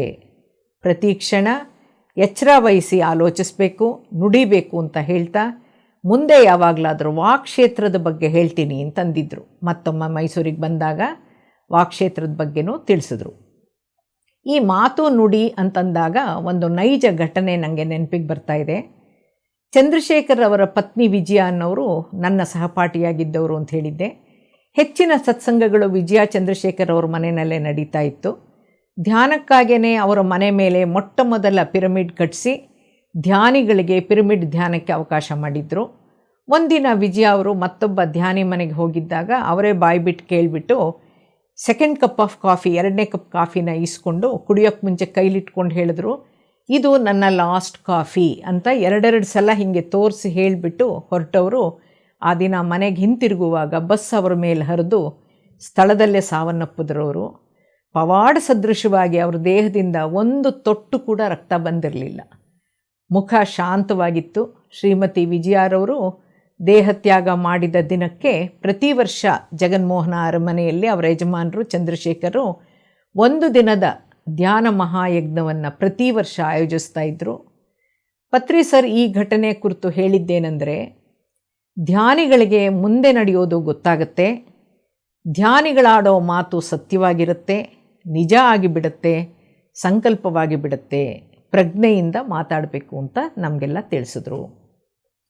ಇಸ್ವಿ 2000ರಲ್ಲಿ ಪತ್ರಿ ಸರ್ ಅವರು ಶಿವಪ್ರಸಾದ್ಗೆ ಹೇಳಿ ಮೊಟ್ಟ ಮೊದಲ ಧ್ವನಿ ಸುರುಳಿಯನ್ನು ಕನ್ನಡದಲ್ಲಿ ನನ್ನಿಂದ, ಅಂದರೆ ನನ್ನ ಧ್ವನಿಯಲ್ಲಿ ಬೆಂಗಳೂರಿನ ಸ್ಟುಡಿಯೋ ಒಂದರಲ್ಲಿ ಆನಾಪಾನಸತಿ ಧ್ಯಾನ ಅಂಥೇಳಿ ರೆಕಾರ್ಡ್ ಮಾಡಿಸಿದ್ರು, ಬಿಡುಗಡೆಗೊಳಿಸಿದ್ರು. ಇಡೀ ಕರ್ನಾಟಕಕ್ಕೆ ಆನಾಪಾನಸತಿ ಧ್ಯಾನದ ಬಗ್ಗೆ ಕನ್ನಡದಲ್ಲಿ ವಿವರಣೆ ಮತ್ತು ಧ್ಯಾನದಲ್ಲಿ ತೊಡಗಕ್ಕೆ ಪತ್ರಿಜಿಯವರ ಕೊಳಲು ವಾದನವನ್ನು ಸೇರಿಸಲಾಗಿದ್ದರಿಂದ ಮಾಹಿತಿ ವಿಶಾಲವಾಗಿ ಹರಡಿ ಧ್ಯಾನ ಕರ್ನಾಟಕ ಮಾಡುವಂಥ ನನ್ನ ಪ್ರಯತ್ನಕ್ಕೆ ಪೂರಕವಾಯಿತು. ಕೆನರಾ ಬ್ಯಾಂಕಿನಲ್ಲಿ ಅಧಿಕಾರಿಯಾಗಿ ಸೇವೆ ಸಲ್ಲಿಸ್ತಿದ್ದ ನನಗೆ ಇನ್ನು 12 ವರ್ಷಗಳ ಸೇವೆಗೆ ಕಾಲಾವಕಾಶ ಇದ್ದರೂ ಕೂಡ ಉರುಕೊಂಡ ಪಿರಮಿಡ್ನಲ್ಲಿ ನನ್ನ ಹುಟ್ಟಿನ ಉದ್ದೇಶ ತಿಳಿದಿದ್ದರಿಂದ ನಾನು ಸ್ವಯಂ ನಿವೃತ್ತಿಯನ್ನು 2001ನೇ ಇಸ್ವಿನಲ್ಲೇ ಪಡೆದು ಸಂಪೂರ್ಣವಾಗಿ ಆಧ್ಯಾತ್ಮಿಕ ಪ್ರಚಾರದಲ್ಲಿ ಸಾಧನೆಯಲ್ಲಿ ತೊಡಗಿದ್ದೀನಿ. ಒಮ್ಮೆ ಚಂದ್ರಶೇಖರ್ ಅವರು ದ್ವಿಚಕ್ರ ವಾಹನದಲ್ಲಿ ಹೋಗ್ತಾ ಇದ್ದಾಗ ಅಪಘಾತ ಉಂಟಾಗಿ ಮುಖಕ್ಕೆ ವಿಪರೀತ ಪೆಟ್ಟಾಗಿತ್ತು. ಪತ್ರಿ ಸರ್ ಅವರ ಪಿರಮಿಡ್ ಶಕ್ತಿ ಕುರಿತ ಮಾಹಿತಿ ಕೇಳಿದ್ದ ಅವರು ಒಂದು ATS ಇಂಜೆಕ್ಷನ್ ಕೂಡ ತಗೊಳ್ದೇನೆ ನಮ್ಮನೆಗೆ ಸೀದಾ ಬಂದು ತಂಗೊಂದು ಪಿರಮಿಡ್ ಕೊಡಿ ಅಂತ ಕೇಳಿ ಮುಖದ ಮೇಲೆ ಪಿರಮಿಡ್ ಟೋಪಿ ಇಟ್ಕೊಂಡು ಒಂದೂ ಕಲೆ ಇಲ್ಲದ ಹಾಗೆ 1 ವಾರದಲ್ಲಿ ವಾಸಿ ಮಾಡಿಕೊಂಡ್ರು. ಆಗ ನಮಗೆ ಪಿರಮಿಡ್ ಶಕ್ತಿಯ ಅರಿವು ನಮ್ಮಲ್ಲಿ ಮೂಡ್ತು. ಪ್ರತ್ಯಕ್ಷವಾಗಿ ಹಾಗೂ ಪ್ರಮಾಣಿಸಿ ನೋಡಿದ ನಮಗೆ ಅವರ ಸ್ವಾನುಭವ ನಮಗೆ ಪಾಠ ಆಯಿತು. ನನ್ನ ಮಗಳಿಗೆ ಫೇಶಿಯಲ್ ಕಾಸ್ಮೆಟಿಕ್ ಸರ್ಜರಿ ಮಾಡಿಸಿದಾಗ ಅವಳ ಮುಖದ ಮೇಲೆ ಹಾಸ್ಪಿಟ್ಲಲ್ಲಿ ಅವಳು ಮಲಗಿದ್ದಂಥ ಮಂಚದ ಕೆಳಗಡೆ ಪಿರಮಿಡ್ ಇಟ್ಟು ಅತಿ ಶೀಘ್ರದಲ್ಲಿ ಆಶ್ಚರ್ಯಕರವಾಗಿ ಅವಳು ಗುಣಮುಖಳಾಗಿದ್ಲು. ಆಗ ಡಾಕ್ಟರ್ ನಮ್ಮನ್ನು ಕೇಳಿದ್ರು ಇದೇನು ಅಂತ. ಅವ್ರಿಗೂ ಕೂಡ ಪಿರಮಿಡ್ ಕಾನ್ಸೆಪ್ಟನ್ನು ತಿಳಿಸಿದ್ವಿ. ಆಂಧ್ರದಲ್ಲಿ ಕೂಡ ಹಲವಾರು ಜನ ಸೀನಿಯರ್ ಮಾಸ್ಟರ್ಸ್ಗಳ ಪರಿಚಯವಾಯಿತು ನಮಗೆ. ಅನಂತಪುರದ ಶ್ರೀಯುತ ಪ್ರತಾಪ್ ರೆಡ್ಡಿ ಹಾಗೂ ಮೈಸೂರಿನ ಶ್ರೀಯುತ ಚಂದ್ರಶೇಖರ್ ಸೇರಿ ಲಕ್ಷಾಂತರ ರೂಪಾಯಿಗಳನ್ನು ತೊಡಗಿಸಿ ಬೆಂಗಳೂರು ಮತ್ತು ಮದ್ರಾಸಿನ ಹಲವಾರು ಕಂಪ್ಯೂಟರ್ ಇಂಜಿನಿಯರ್ಸ್ಗಳನ್ನು ಕರ್ಕೊಂಡು ಬಂದು ಮೈಸೂರಿನಲ್ಲೇ ಸ್ಪಿರಿಚುವಲ್ ರಿಯಾಲಿಟಿ CD-ಯನ್ನು ಮೊದಲಿಗೆ ಆಂಗ್ಲ ಭಾಷೆಯಲ್ಲಿ, ನಂತರ ಬೇರೆ ಬೇರೆ ಭಾಷೆಗಳಲ್ಲಿ ಹೊರತಗೊಂಬಂದರು. ಅವರಿಬ್ಬರೂ ಪಟ್ಟ ಕಷ್ಟ ಅಷ್ಟಿಷ್ಟಲ್ಲ. ಈಗ ಎಲ್ಲಿ ನೋಡಿದರೂ ಆ ಸ್ಪಿರಿಚುವಲ್ ರಿಯಾಲಿಟಿ CD-ಯ ವಿಡಿಯೋ ತುಣುಕುಗಳನ್ನು ಎಲ್ಲ ಮಾಧ್ಯಮದವರು ಕೂಡ ಅವರವರಿಗೆ ಬೇಕಾದ ಹಾಗೆ ಉಪಯೋಗಿಸ್ತಾ ಇದ್ದಾರೆ. ನಾನೊಮ್ಮೆ ಪತ್ರಿ ಸರ್ ಹತ್ರ ಕೇಳಿದೆ, ನಾನು ಸುಮಾರು ಜನಕ್ಕೆ ಇದೇ ಧ್ಯಾನವನ್ನು ಹೇಳ್ಕೊಡ್ತಾನೂ ಇದ್ದೀನಿ. ನನ್ನ ದೇಹದಲ್ಲಿದ್ದ ನೋವುಗಳು ಸ್ವಲ್ಪ ಕಡಿಮೆಯಾಗಿ ಆರೋಗ್ಯನೂ ಸ್ವಲ್ಪ ಉತ್ತಮಗೊಂಡಿದೆ ಅಂತ ಅನಿಸುತ್ತೆ. ನನ್ನಲ್ಲಿ ಉತ್ಸಾಹನೂ ಕೂಡ ಜಾಸ್ತಿ ಆಗಿದೆ ಅಂತ ನನ್ನನ್ನು ನೋಡಿದವರು ಹೇಳ್ತಾ ಇದ್ದಾರೆ. ಧ್ಯಾನದಲ್ಲಿ ತೊಡಗ್ತಾ ಇರೋದ್ರಿಂದ ನನ್ನ ದೇಹ ಆರೋಗ್ಯ ಉತ್ತಮಗೊಂಡಿದೆಯಾ, ಅಥವಾ ಧ್ಯಾನಕ್ಕೆ ಬಂದು ನನ್ನ ಅನಾರೋಗ್ಯದ ಕಡೆ ನನಗೆ ಗಮನ ಕಡಿಮೆ ಆಗಿದೆಯಾ, ನನಗೆ ಗೊತ್ತಾಗ್ತಾ ಇಲ್ಲ. ಈ ಬದಲಾವಣೆ ನನ್ನ ಅನಿಸಿಕೆನ ನಾನು ಧ್ಯಾನ ಮಾಡ್ತಾ ಇರೋದ್ರಿಂದನೋ ಅಥವಾ ಧ್ಯಾನ ಹೇಳಿಕೊಡ್ತಾ ಇರೋದ್ರಿಂದನೋ? ನಿಜ ಹೇಳೋದಾದರೆ ಇತ್ತೀಚೆಗೆ ನನಗೆ ತುಂಬ ಧ್ಯಾನ ಮಾಡೋಕ್ಕಾಗ್ತಾನೇ ಇಲ್ಲ, ಹೇಳಂತೂ ಕೊಡ್ತಾಯಿದ್ದೀನಿ ಅಂತ ಪತ್ರಿ ಸರ್ಗೆ ಹೇಳಿದೆ. ಆಗ ಪತ್ರಿ ಸರ್ ಒಂದು ಉದಾಹರಣೆ ಕೊಟ್ಟರು. ಒಂದು ತಕ್ಕಡಿ ಇದೆ, ಒಂದು ಕಡೆ ಬೊಟ್ಟಿದೆ, ಇನ್ನೊಂದು ಕಡೆ ಪದಾರ್ಥ ಇದೆ. ಪದಾರ್ಥ ಇರೋವಂಥ ಭಾಗ ಕೆಳಕ್ಕಿದೆ. ತಕ್ಕಡಿಯನ್ನು ಸಮ ಮಾಡೋದು ಹೇಗೆ ಅಂತ ನನ್ನನ್ನು ಪ್ರಶ್ನೆ ಕೇಳಿದ್ರು. ನಾನಂದೆ, 2 ರೀತಿಯಲ್ಲಿ ಮಾಡಬಹುದು. ಒಂದು, ತಕ್ಕಡಿಯ ಮುಳ್ಳು ಸಮ ಆಗೋವರೆಗೂ ಪದಾರ್ಥವನ್ನು ತೆಗೆಯೋದು, ಅಥವಾ ತಕ್ಕಡಿಯಲ್ಲಿಟ್ಟಿರೋವಂಥ ಬೊಟ್ಟಿಗೆ ಇನ್ನಷ್ಟು ಬೊಟ್ಟುಗಳನ್ನು ಸೇರಿಸ್ತಾ ಸಮ ಮಾಡೋದು ಅಂತ ಹೇಳಿದೆ. ಆಗ ಪತ್ರಿ ಸರ್ ಹೇಳಿದ್ರು, ನಿನ್ನ ಪ್ರಶ್ನೆಗೆ ನಿನ್ನ ಹತ್ರನೇ ಇದೆಯಲ್ಲ ಉತ್ತರ ಅಂತ. ಇದನ್ನೇ ಆಧ್ಯಾತ್ಮಿಕವಾಗಿ ಹೇಳೋದಾದರೆ, ಹಿಂದಿನ ಜನ್ಮಗಳ ಪಾಪಗಳು ಕುಕರ್ಮಗಳು ಜಾಸ್ತಿ ಇದ್ದು ತಕ್ಕಡಿ ನೆಲ ಕಚ್ಚಿದ್ರೆ ರೋಗ ರುಜಿನಗಳಿಂದ ಅನುಭವಿಸೋ ಮೂಲಕ, ಕಷ್ಟ ಕಾರ್ಪಣ್ಯಗಳಿಂದ ನಲಿಗಿ ಹೋಗೋ ಮೂಲಕ ಕರ್ಮಾನ ಸವಿಸಬೇಕು. ಇಲ್ಲದೇ ಇದ್ದರೆ ಪುಣ್ಯದ ಕೆಲಸಗಳನ್ನು ಮಾಡ್ತಾ, ಅಂದರೆ ಸತ್ಕಾರ್ಯಗಳನ್ನು ಮಾಡೋ ಮೂಲಕ, ಸತ್ಸಂಗಗಳನ್ನು ಮಾಡೋ ಮೂಲಕ, ಸತ್ಸಂಗಗಳಲ್ಲಿ ಭಾಗವಹಿಸೋ ಮೂಲಕ ಸತ್ಕರ್ಮಗಳನ್ನು ಹೆಚ್ಚಿಸ್ತಾ ಹೋಗಬೇಕು. ಧ್ಯಾನ ಮಾಡ್ತಾ ಮಾಡ್ತಾ ಒಂದು ಕಡೆ ಕರ್ಮನ ಸುಟ್ಕೋಬೇಕು, ಜೊತೆಗೆ ಧ್ಯಾನ ಬೇರೆಯವ್ರಿಗೆ ಹೇಳಿಕೊಡ್ತಾ, ಧ್ಯಾನ ಮಾಡಿಸ್ತಾ ಅವರವರ ಕರ್ಮಗಳನ್ನು ಅವರೇ ಕಳ್ಕೊಳ್ಳೋಕ್ಕೆ ಕಲಿಸ್ತಾ ಬಂದರೆ, ಸತ್ಸಂಗಗಳ ಮೂಲಕ ಜನಕ್ಕೆ ಆಧ್ಯಾತ್ಮ ಅರ್ಥ ಮಾಡಿಸ್ತಾ ಬಂದಾಗ ಅದು ಸತ್ಕರ್ಮವಾದ್ರಿಂದ ನೆಲ ಕಚ್ಚಿರುವಂಥ ತಕ್ಕಡಿ ಮೇಲೇಳುತ್ತೆ, ಸಮಾನೂ ಆಗುತ್ತೆ, ಮುಕ್ತಿನೂ ಸಿಗುತ್ತೆ. ಇವತ್ತಲ್ಲ ನಾಳೆ ಅದೇ ನಿನಗಾಗ್ತಾ ಇರೋದು. ಕೊಲೆ ಮಾಡಿಬಿಟ್ಟು ತಿರುಪ್ತಿ ಹುಂಡಿಗೆ ತಪ್ಪು ಕಾಣಿಕೆಯಾಗಿ ದುಡ್ಡು ಹಾಕಿದ್ರೆ ಅದು ಸತ್ಕರ್ಮ ಅಲ್ಲ. ಕೊಲೆಗೆ ಕೊಲೆನೇ ಉತ್ತರ, ಪಾಠ, ಅನುಭವ ಅಂತ ಅಂದಿದ್ರು. 1999ರಲ್ಲಿ ನನ್ನ ತಾಯಿ ರಸ್ತೆ ಅಪಘಾತದಲ್ಲಿ ಸ್ಥಳದಲ್ಲೇ ಅಸುನೀಗಿದ್ರು, ಅಂದರೆ ಮೃತಪಟ್ಟರು. ಅವರು ಒಳ್ಳೆ ಧ್ಯಾನಿಯಾಗಿದ್ದರು. ಗಂಟೆಗಟ್ಟಲೆ ಅಖಂಡ ಧ್ಯಾನದಲ್ಲಿ ತೊಡಗ್ತಾ ಇದ್ದವರು. 1 ವಾರ ಉರುಕೊಂಡ ಪಿರಮಿಡ್ನಲ್ಲಿ ಅಖಂಡ ಧ್ಯಾನದಲ್ಲಿ ತೊಡಗಿ ಜ್ಞಾನಾನುಭವ ಪಡೆದಿದ್ದವರು ಅವರು. ಅಂಥವ್ರಿಗೆ ಯಾಕೆ ರಸ್ತೆಯಲ್ಲಿ ಅಂಥ ಸಾವು ಬಂತು ಅನ್ನುವಂಥ ಪ್ರಶ್ನೆ ನನ್ನದಾಗಿತ್ತು. ಅದಕ್ಕೆ ಪತ್ರಿ ಸರ್ ಒಂದು ಆಯ್ಕೆ ಬಗ್ಗೆ ಒಂದು ಪರಿಕಲ್ಪನೆಯನ್ನು ಪರಿಚಯಿಸಿದ್ರು. ನಾವು ಬರುವಾಗಲೇ, ಜನ್ಮ ತಾಳುವಾಗಲೇ ನಮ್ಮ ಸಾವು ಹೇಗಿರಬೇಕು ಅಂತ ನಿರ್ಧರಿಸ್ಕೊಂಡೇ ಬಂದಿರ್ತೀವಿ. ಆತ್ಮ ದೇಹವನ್ನು ಬಿಡೋ ಕ್ಷಣ ಬಂತು ಅಂದರೆ ಎಲ್ಲಿದ್ದರೂ ಆ ಕ್ಷಣಕ್ಕೆ ಸಾವು ಬಂದೇ ಬರುತ್ತೆ. ಆಯಸ್ಸು ಅಂತಂದರೆ ಇಂತಿಷ್ಟು ಉಸಿರಾಟ ಅಂತ.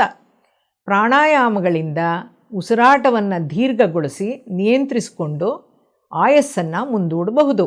ಧ್ಯಾನದಿಂದ ಆರೋಗ್ಯವನ್ನು ಉತ್ತಮಪಡಿಸ್ಕೊಳ್ಬಹುದು, ಸದೃಢ ದೇಹದಿಂದ ಹೆಚ್ಚು ಹೆಚ್ಚು ಧ್ಯಾನ ಮಾಡಬಹುದು, ನಮ್ಮ ಕರ್ಮಗಳನ್ನು ಬೇಗ ಬೇಗ ಸವಿಸ್ಕೊಳ್ಬಹುದು. ಸೂಕ್ಷ್ಮ ಶರೀರಯಾನದ ಮೂಲಕ ಆಧ್ಯಾತ್ಮಿಕ ಪ್ರಗತಿ ಹೊಂದಬಹುದು. ಅಷ್ಟು ಸಮಯ ಭೌತ ದೇಹದಲ್ಲಿ ಉಸಿರಾಟ ಇರೋದಿಲ್ಲ, ಆಯಸ್ಸು ಮುಂದಕ್ಕೆ ಹೋಗುತ್ತೆ. ನಿಮ್ಮ ತಾಯಿಯ ಆಯಸ್ಸು ಮುಗಿದು ಎಲ್ಲಿ ಸೇರಬೇಕು ಅವರಲ್ಲಿ ಸೇರಿದ್ದಾರೆ. ನೀನು ಅವರನ್ನು ನೋಡಬೇಕು, ಅವರೊಡನೆ ಮಾತಾಡಬೇಕು ಅಂತಿದ್ದರೆ ಏನು ಮಾಡಬೇಕು ಅಂದರೆ, ಹುಣ್ಣಿಮೆಯ ದಿವಸ ರಾತ್ರಿ ನಿರಾಹಾರಿಯಾಗಿ 3 ಗಂಟೆಗಳ ಕಾಲ ಧ್ಯಾನ ಮಾಡಿ ಅವ್ರ ಜೊತೆ ಮಾತನಾಡು, ನೀನೇ ಅವರ ಆತ್ಮನ ನೋಡು ಅಂತ ನನಗೆ ಸೂಚಿಸಿದರು.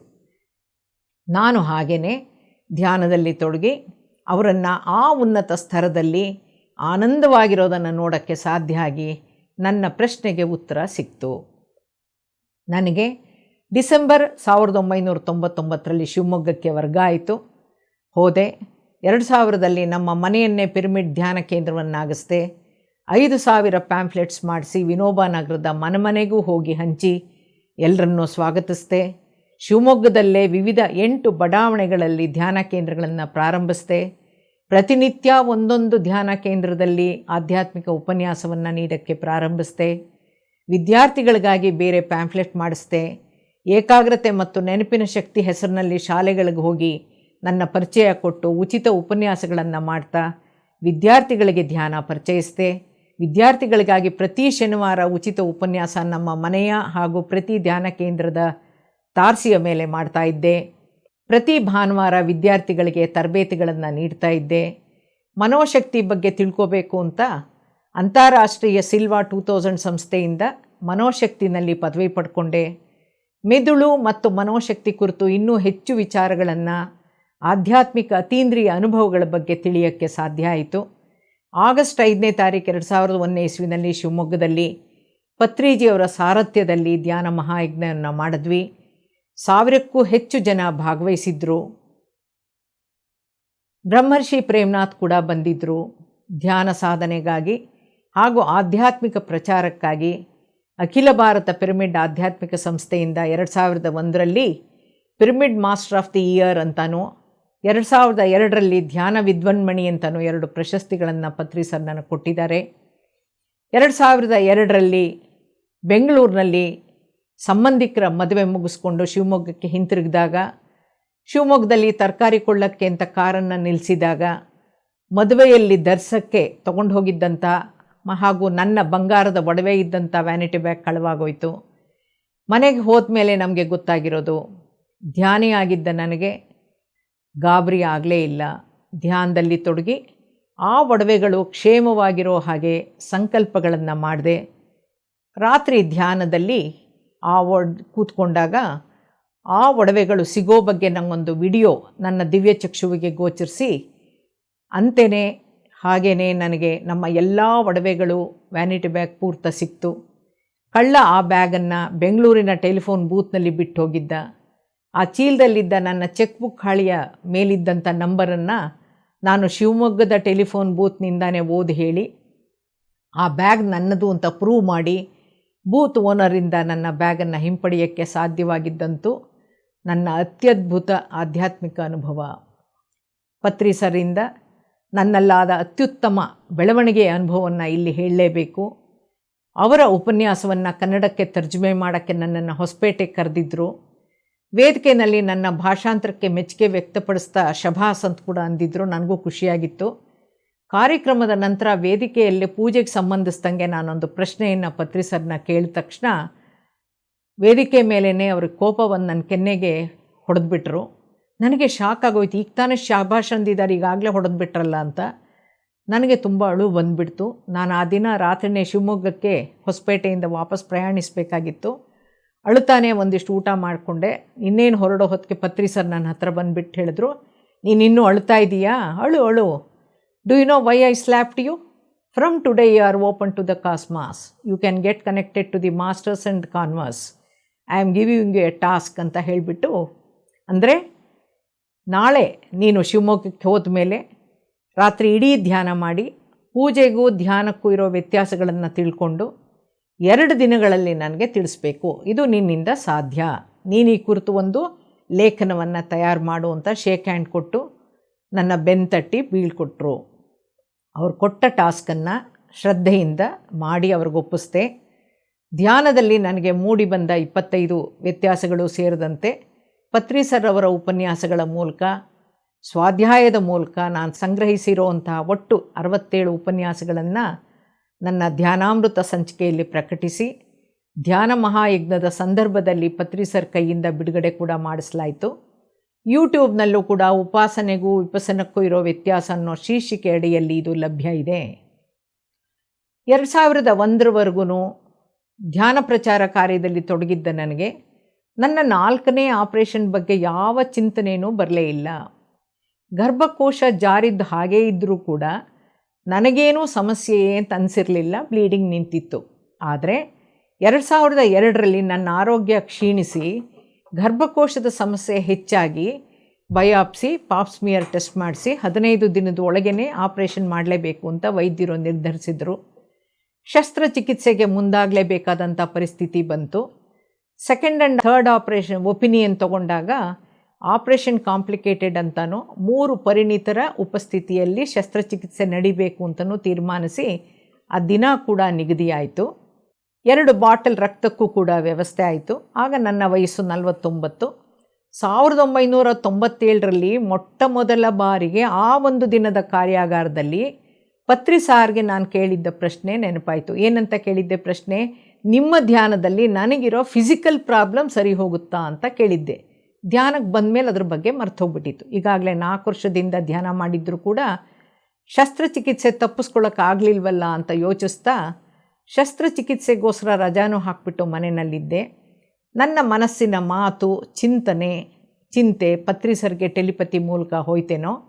ಆ ಕ್ಷಣದಲ್ಲೇ ಪತ್ರಿ ಸರಿಂದ ಮನೆಗೆ ಫೋನ್ ಬಂತು.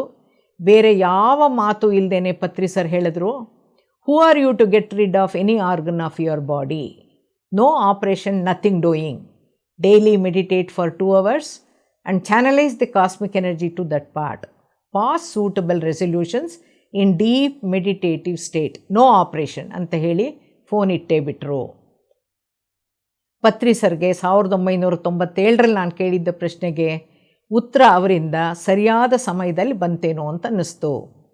ಮನೋಶಕ್ತಿಯಲ್ಲಿ ಅಂತಾರಾಷ್ಟ್ರೀಯ ಸಿಲ್ವಾ 2000 ಸಂಸ್ಥೆಯಿಂದ ಪದವಿಯನ್ನು ಪಡೆದಿದ್ದ ನನಗೆ, ಧ್ಯಾನದ ಮೂಲಕ ಸುಪ್ತ ಸ್ಥಿತಿಗಳನ್ನು ತಲುಪಕ್ಕೆ ಅಭ್ಯಾಸ ಮಾಡಿದ್ದ ನನಗೆ, ಸಂಕಲ್ಪಗಳನ್ನು ಹೇಗೆ ಯಾವಾಗ ಯಾವ ರೀತಿಯಲ್ಲಿ ಕೊಡಬೇಕು ಅನ್ನೋದನ್ನು ಕಲ್ತಿದ್ದಂಥ ನನಗೆ, ಶಸ್ತ್ರಚಿಕಿತ್ಸೆಯನ್ನು ಆ ಕೂಡಲೇ ಕ್ಯಾನ್ಸಲ್ ಮಾಡಿ ಪತ್ರಿ ಸರ್ ಹೇಳ್ದಂಗೆ ಧ್ಯಾನದಲ್ಲಿ ತೊಡಗಿದ 3-4 ತಿಂಗಳಲ್ಲಿ ಆನಾಪಾನಸತಿ ಧ್ಯಾನದಿಂದ, ಸುಪ್ತ ಮನಸ್ಸಿನ ಸಹಾಯದಿಂದ, ಸ್ವಯಂ ಸಲಹೆಯ ಮೂಲಕ ನನ್ನ ಗರ್ಭಕೋಶ ತನ್ನ ಮೂಲ ಸ್ಥಾನಕ್ಕೆ ಯಥಾಸ್ಥಾನಕ್ಕೆ ಸೇರಿ ಆರೋಗ್ಯವಾಯಿತು.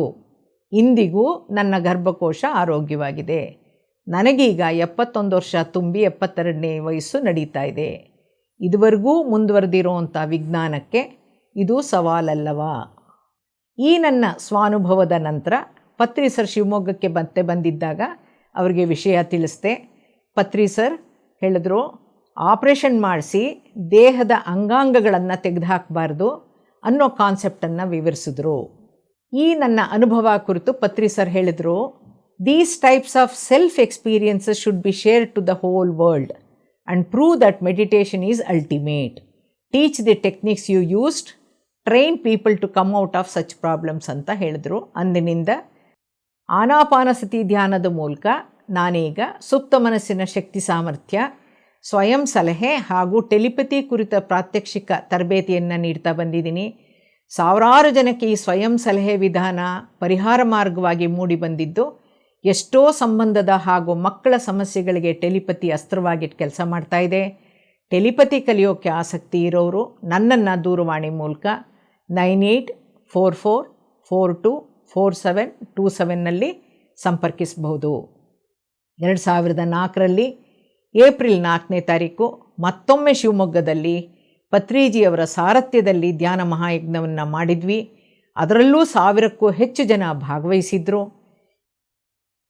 2004ರಲ್ಲಿ ಆ ಧ್ಯಾನ ಯಜ್ಞದ ಸಂದರ್ಭದಲ್ಲಿ ಹಲವಾರು ಆಧ್ಯಾತ್ಮಿಕ ಲೇಖನಗಳಿದ್ದಂತಹ, ಹಲವಾರು ಧ್ಯಾನಾನುಭವಗಳಿದ್ದಂತಹ ಧ್ಯಾನಾಮೃತ 2, 3, 4 ಸಂಚಿಕೆಯನ್ನು ಪತ್ರಿ ಸರ್ ಶಿವಮೊಗ್ಗದಲ್ಲಿ ಬಿಡುಗಡೆಗೊಳಿಸಿದ್ರು. ನಾವು ಬರೆದಿದ್ದಂಥ ಪಿರಮಿಡ್ ಶಕ್ತಿ ಪುಸ್ತಕವನ್ನು ಕೂಡ ಬಿಡುಗಡೆಗೊಳಿಸಿದ್ರು. 1000ಕ್ಕೂ ಹೆಚ್ಚು ಜನ ಇಡೀ ದಿನ ಬೆಳಗ್ಗೆ 7ರಿಂದ ಸಂಜೆ 7ರವರೆಗಿನ ಕಾರ್ಯಕ್ರಮದಲ್ಲಿ ಭಾಗವಹಿಸಿದ್ರು. ಎಲ್ಲರನ್ನೂ ಸಾಮೂಹಿಕವಾಗಿ ಪೂರ್ವಜನ್ಮ ಸ್ಮರಣೆಗೂ ತೊಡಗಿಸಿದ್ವಿ. ಅವರ ಅನುಭವಗಳು ಆಶ್ಚರ್ಯಕರವಾಗಿತ್ತು. ಪತ್ರಿ ಸರ್ ಹೇಳಿದ್ರು, ನಾನಿನ್ನು ಶಿವಮೊಗ್ಗಕ್ಕೆ ಬರೋದಿಲ್ಲ, ಅದು ನಿನ್ನ ಜವಾಬ್ದಾರಿ ಅಂತ ವೇದಿಕೆಯಲ್ಲೇ ನನಗೆ ಹೇಳಿ ಧ್ಯಾನ ಶಿವಮೊಗ್ಗದ ಪೂರ್ಣ ಜವಾಬ್ದಾರಿಯನ್ನು ನನಗೆ ವಹಿಸಿ, you are doing a great job, good job, you go ahead with your spiritual articles, discourses, I need not see or approve, go ahead ಅಂದ್ಬಿಟ್ರು.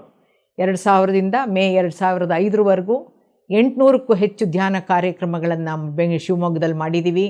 300ಕ್ಕೂ ಹೆಚ್ಚು ಕಾರ್ಯಕ್ರಮಗಳನ್ನು ವಿದ್ಯಾರ್ಥಿಗಳಿಗಾಗಿ ಶಾಲೆಗಳಲ್ಲಿ ನಮ್ಮ 8 ಧ್ಯಾನ ಕೇಂದ್ರಗಳಲ್ಲಿ ಮಾಡಿದ ಫಲವಾಗಿ ವಿದ್ಯಾರ್ಥಿಗಳಿಗಾಗಿ ಸರಳ ಅಧ್ಯಯನ ತಂತ್ರಗಳು ಅನ್ನೋ ಪುಸ್ತಕವನ್ನು, ನಾನು ಬರೆದಂತಹ ವಿದ್ಯಾರ್ಥಿಗಳಿಗಾಗಿ ಸರಳ ಅಧ್ಯಯನ ತಂತ್ರಗಳು ಅನ್ನೋ ಪುಸ್ತಕವನ್ನು ಶಿಕ್ಷಣ ಇಲಾಖೆಯವರ ಉಪಸ್ಥಿತಿಯಲ್ಲಿ ಹಾಗೂ ಪತ್ರಿ ಸರ್ ಮೂಲಕ ಬಿಡುಗಡೆಗೊಳಿಸಿದ್ರಿಂದಲೂ ಕರ್ನಾಟಕದ SSLC ಫಲಿತಾಂಶದಲ್ಲಿ ಬಹಳ ಹಿಂದಿದ್ದ ಶಿವಮೊಗ್ಗ ಜಿಲ್ಲೆಯ ಸ್ಥಾನ ಉತ್ತಮಗೊಂಡು 12ನೇ ಸ್ಥಾನದಿಂದ ಮುಂದಿನ ವರ್ಷ 7ನೇ ಸ್ಥಾನಕ್ಕೆ ಬಂದಿದ್ದರಿಂದ 2003ರಲ್ಲಿ ಶಿಕ್ಷಣ ಇಲಾಖೆಯವರೇ ನನ್ನನ್ನು ಸಂಪರ್ಕಿಸಿ 30%ಗಿಂತ ಕಡಿಮೆ ಇದ್ದಂಥ 63 ಶಾಲೆಗಳಲ್ಲಿ ನನಗೆ 6 ಶಾಲೆಗಳನ್ನು ವಹಿಸಿದರು. ನಾನು ಅವರಿಗೆ ಅವರ ಆಯಾ ಶಾಲೆಗಳಲ್ಲಿ 3 ದಿನದ ಕಾರ್ಯಕ್ರಮಗಳನ್ನು ಮಾಡಿಕೊಟ್ಟೆ. ಮಕ್ಕಳಿಗೆ ಧ್ಯಾನ ಮತ್ತು ಅಧ್ಯಯನ ತಂತ್ರಗಳನ್ನು ಹೇಳಿಕೊಟ್ಟೆ. ಮಕ್ಕಳ ಪೋಷಕರಿಗೆ ಮಕ್ಕಳ ಶೈಕ್ಷಣಿಕ ಪ್ರಗತಿಯಲ್ಲಿ ಪೋಷಕರ ಪಾತ್ರ ಕುರಿತು ಹೇಳಿಕೊಟ್ಟೆ. ಉಪನ್ಯಾಸ ಮತ್ತು ಬರೀ ಶಿಕ್ಷಕರಿಗೊಂದು ಪ್ರೇರಕ ಮಾರ್ಗದರ್ಶಿ ಉಪನ್ಯಾಸ ನಡೆಸಿಕೊಟ್ಟೆ. ಆ ಎಲ್ಲ 6 ಶಾಲೆಗಳಲ್ಲೂ ಕೂಡ 70% ಫಲಿತಾಂಶ ಬಂದು ನನಗೆ ಶಿವಮೊಗ್ಗ ಕುವೆಂಪು ರಂಗಮಂದಿರದಲ್ಲಿ SSLC ಫಲಿತಾಂಶವನ್ನು ಉತ್ತಮಗೊಳಿಸಿದ ಸಂಪನ್ಮೂಲ ವ್ಯಕ್ತಿ ಅಂತ ಸನ್ಮಾನ ಮಾಡಿದ್ರು. ಈ ಕುರಿತು ಪತ್ರಿ ಸರ್ಗೆ ತಿಳಿಸಿದಾಗ ಪತ್ರಿ ಸರ್ ಅಂದರು, ಯು ಆರ್ ಎ ಟೆರರ್ ಭೇಷ್ ಅಂತಂದರು. 2004ರಲ್ಲಿ ಕೈಲಾಸ ಮಾನಸ ಸರೋವರ ಯಾತ್ರೆಯನ್ನು ಪಿರಮಿಡ್ ಸಂಸ್ಥೆಯ ಮೂಲಕನೇ ಕೈಗೊಂಡ್ವಿ. ಕಂಚಿ ರಘುರಾಮ್ ಜೊತೆ ಗ್ರೂಪಲ್ಲಿ ಹೋದ್ವಿ. ಅಂತಾರಾಷ್ಟ್ರೀಯ ವಿಮಾನ ನಿಲ್ದಾಣದಲ್ಲಿ ನಮ್ಮನ್ನು ಬೀಳ್ಕೊಡೋಕ್ಕೆ ಪತ್ರಿ ಸರ್ ಬಂದಿದ್ದರು. ನಾನು ಅವ್ರಿಗೆ ಕೇಳಿದೆ, ಸರ್ ಈ ಯಾತ್ರೆಗೆ ವಿಶೇಷವಾಗಿ ಏನಾದರೂ ನಿಮ್ಮಿಂದ ಸಜೆಷನ್ ಅಡ್ವೈಸ್ ಇದೆಯಾ ಅಂತ ಕೇಳಿದೆ. ಸರ್ ಹೇಳಿದ್ರು, eat less or better don't eat ಅಂದಿದ್ದರು. ನನಗೆ ಅವರ ಬೆಟರ್ ಡೋಂಟ್ ಈಟ್ ಅನ್ನೋ ವಾಕ್ಯನೇ ವೇದವಾಕ್ಯ ಆಯಿತು. ನೇಪಾಳ್ನಿಂದ ಹೊರಟ ನಾನು ವಾಪಸ್ ನೇಪಾಳ್ಗೆ ಹಿಂತಿರುಗೋವರೆಗೂ ಅಂದರೆ 6 ದಿವಸ ಏನನ್ನೂ ತಿನ್ನಲೇ ಇಲ್ಲ. ಪರಿಕ್ರಮಕ್ಕೆ ನಮ್ಮ ಗೈಡ್ ಅನುಮತಿ ನೀಡದೇ ಇದ್ದರೂ ಕೂಡ 6 ದಿನದ ನಿರಂತರ ಧ್ಯಾನದಲ್ಲಿ ತೊಡಗಕ್ಕೆ ಸಾಧ್ಯ ಆಯಿತು. ದಿವ್ಯ ಚಕ್ಷು ಪೂರ್ಣವಾಗಿ ತೆರೆದುಕೊಂಡಿತ್ತು. ಸೂಕ್ಷ್ಮ ಶರೀರಯಾನದಲ್ಲೇ ಕೈಲಾಸ ಪರ್ವತದ ಪರಿಕ್ರಮ ಪೂರ್ಣಗೊಂಡಿತ್ತು. ದಿವ್ಯ ಚಕ್ಷುವಿನ ಆ ದಿವ್ಯಾನುಭವ ನನಗೆ ಮರೆಯೋಕ್ಕೆ ಆಗೋದೇ ಇಲ್ಲ, ಅಷ್ಟು ಸುಂದರವಾದ ಅನುಭವ ಆಯಿತು.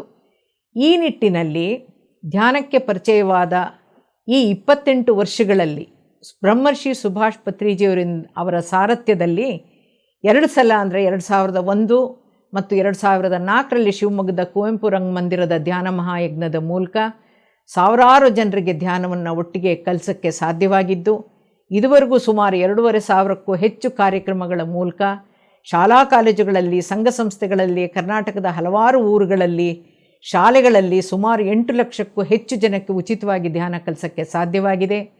ನನಗೆ ಸಿಕ್ಕ ಲಾಭ ಎಲ್ಲರಿಗೂ ಸಿಗಲಿ ಅಂತ ಇದೇ ಆನಾಪಾನಸತಿ ಧ್ಯಾನ ವಿಧಾನವನ್ನು ಲಕ್ಷಾಂತರ ಪ್ಯಾಂಫ್ಲೆಟ್ಸ್ ಮೂಲಕ ಹಂಚಿದ್ದೀನಿ. ಹಲವಾರು ಮಾಸಪತ್ರಿಕೆಗಳಲ್ಲಿ, ವಾರ್ಷಿಕ ವಿಶೇಷ ಸಂಚಿಕೆಗಳಲ್ಲಿ, ಆಕಾಶವಾಣಿಯಲ್ಲಿ, ಶೈಕ್ಷಣಿಕ ಜ್ಞಾನವಾಣಿ FM ಚಾನೆಲಲ್ಲಿ, TV9, ಚಂದನ, ಸ್ಪಂದನ, ಶ್ರೀಬಸವ, ಅಮೋಘ, ಉದಯ, ETV ಮಾಧ್ಯಮಗಳ ಮೂಲಕ ಲಕ್ಷಾಂತರ ಜನರಿಗೆ, ವೀಕ್ಷಕರಿಗೆ ಇದೇ ಅದ್ಭುತ ಆನಾಪಾನಸತಿ ಧ್ಯಾನ ವಿಧಾನವನ್ನು ಹಾಗೂ ಪತ್ರಿಜಿ ಪ್ರಬೋಧನೆಗಳನ್ನು 4 ಧ್ಯಾನಾಮೃತ ಸಂಚಿಕೆಗಳ ಮೂಲಕ ಯೋಗಿಯ ಜೊತೆ ಮುಖಾಮುಖಿ, ಪಿರಮಿಡ್ ಶಕ್ತಿ, ಕೈಲಾಸ ಮಾನಸ ಸರೋವರ ಯಾತ್ರೆ ಹಾಗೂ ವಿದ್ಯಾರ್ಥಿಗಳಿಗಾಗಿ ಸರಳ ಅಧ್ಯಯನ ತಂತ್ರಗಳು ಅನ್ನೋ ಪುಸ್ತಕಗಳ ಮೂಲಕ ನಾನು ತಲುಪಿಸಿದ್ದೀನಿ. ಇಂದಿಗೂ ನಮ್ಮದೇ ಆದ ಚೈತನ್ಯ ಧ್ಯಾನ ಕೇಂದ್ರದಲ್ಲಿ ಉಪನ್ಯಾಸಗಳ ಮೂಲಕ ಆಧ್ಯಾತ್ಮಿಕ ವಿಚಾರಗಳನ್ನು, ಧ್ಯಾನ ವಿಧಾನವನ್ನು ತಲುಪಿಸ್ತಾ ಇದ್ದೀನಿ. ಕರೋನಾ ಬಂದ ನಂತರ ಝೂಮ್ ಮೂಲಕ ನನ್ನ ಧ್ಯಾನ ಪ್ರಚಾರ ಮತ್ತು ಜ್ಞಾನ ಪ್ರಸಾರವನ್ನು ಮುಂದುವರಿಸಿದ್ದೀನಿ.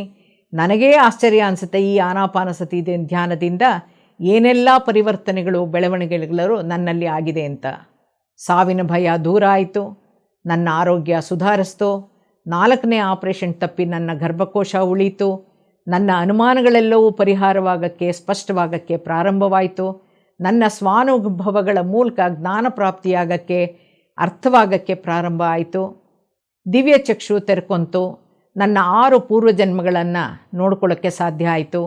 ನನ್ನ ಪೂರ್ಣಾತ್ಮ ಯಾರು ಅಂತ, ನನ್ನ ಗೈಡಿಂಗ್ ಮಾಸ್ಟರ್ ಯಾರು ಅಂತ ತಿಳಿತು. ಸ್ವಾಧ್ಯಾಯದಲ್ಲಿ ತೊಡಗಿಸ್ಕೊಳ್ಳೋಕ್ಕೆ ಪತ್ರಿಸರು ಪ್ರೇರಣೆಯಾದರು. ನಾನು ಬರಹಗಾರ್ತಿಯಾಗಿರಲಿಲ್ಲ, ಬರಹಗಾರ್ತಿಯಾದೆ, ಲೇಖಕಿಯಾದೆ. 9 ಪುಸ್ತಕಗಳನ್ನು ಹೊರತಂದೆ. ಸಂಚಿಕೆಗಳಿಗೆ, ನ್ಯೂಸ್ ಪೇಪರ್ಗಳಿಗೆ 120 ಲೇಖನಗಳನ್ನು ಬರೆದಿದ್ದೇನೆ. ಅಂಕಣಕಾರಳಾದೆ. ನಾನು ಭಾಷಣಕಾರಳಾಗಿರಲಿಲ್ಲ, ಭಾಷಣಕಾರಳಾದೆ. ಯಾವ ಸಭಾಕಂಪನವೂ ಇಲ್ಲದೆ 2500ಕ್ಕೂ ಹೆಚ್ಚು ಉಪನ್ಯಾಸಗಳನ್ನು ಕೊಟ್ಟಿದ್ದೀನಿ.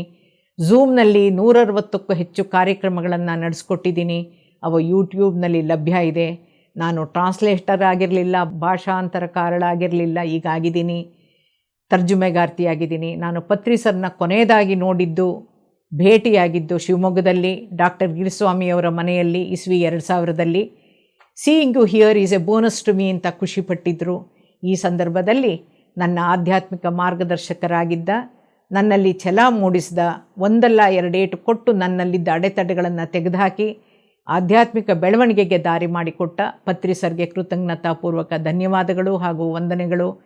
ಸಾವಿರಾರು ಮಾಸ್ಟರ್ಸ್ನ ತಯಾರು ಮಾಡಿರೋ ಆ ದಿವ್ಯಾತ್ಮದ ಮಾರ್ಗದರ್ಶನ ನಮಗೆ ಮುಂದೆಯೂ ಸಿಗಲಿ ಅಂತ ಪ್ರಾರ್ಥಿಸ್ತಾ, ಪತ್ರಿಸರ್ಗೆ ಧ್ಯಾನಾಂಜಲಿಯನ್ನು ಸಮರ್ಪಿಸೋಕ್ಕೆ ಅವಕಾಶ ಮಾಡಿಕೊಟ್ಟಂಥ PMC ಕನ್ನಡ ಚಾನಲ್ಗೆ ಧನ್ಯವಾದಗಳು. Thank you, thank you, thank you. PMC Kannada channel ಅನ್ನು ಲೈಕ್ ಮಾಡಿ, ಶೇರ್ ಮಾಡಿ, ಸಬ್ಸ್ಕ್ರೈಬ್ ಮಾಡಿ ಮತ್ತು ಮಾಡಿಸಿ. ಎಲ್ಲರಿಗೂ ಧನ್ಯವಾದಗಳು.